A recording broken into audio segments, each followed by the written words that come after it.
Aadhaar card మీ 10th mark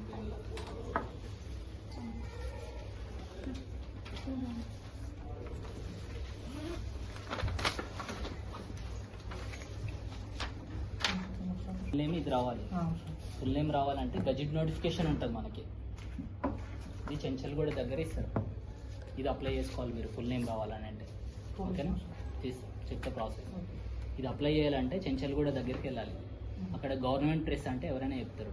అక్కడికి వెళ్ళి కొన్ని డాక్యుమెంట్స్ అప్లోడ్ చేయాల్సి ఉంటుంది. మీరు అక్కడ వాళ్ళు కొన్ని ఇస్తారు, ఎంఆర్ఓ సైన్, ఒక నోటరీ, అవి ఇవన్నీ చెప్తారు.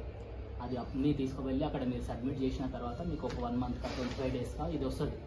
ఇది వచ్చిన తర్వాత మీ ఆధార్లో పేరు ఉంది కదా, ఇక్కడ ఏం పేరు ఉంది? సారంగి పావని ఉంది. ఈ సారంగి పావనితోనే ఏమైనా ప్రూఫ్స్ ఉన్నాయా మీకు? ఇది కొత్త పేరుతో ఉంది. ఈ ఓల్డ్ నేమ్తో ఏమున్నాయా మీకు ప్రూఫ్స్? ఓల్డ్ నేమ్తో ఏం లేవు. ఈ రెసిడెంట్ సర్టిఫికేట్ ఉంటుంది, మీ సేవలో అప్లై చేసుకోవాలి. రెసిడెంట్ సర్టిఫికేట్ ఏ నేమ్తో? ఓల్డ్ నేమ్ ఉంది కదా ఆధార్లో, ఈ పేరుతోనే అప్లై చేసుకోవాలి. సారంగి పావనితోని ఓల్డ్ నేమ్. ఓకేనా, ఇది న్యూ నేమ్ తర్వాత ఇది వచ్చిన తర్వాత ఇది అప్లై చేసుకోండి మీ సేవలో. ఓకేనా, ఈ 2 తీసుకొని వస్తే ఆమెకు ఫుల్ నేమ్ చేంజ్ అవుతుంది.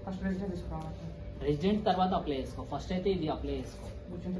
చెంచల్గూడ దగ్గరికి వెళ్ళేసి డాక్యుమెంట్స్ ఏం కావాలి అవి ఉంటాయి, అవి కనుక్కోండి. ఆ డాక్యుమెంట్స్ నేను కూడా ఇప్పుడు చూపిస్తాను మీకు. ఓకేనా, అవి చూపించుకొని తీసుకోండి ఫోటో. మీది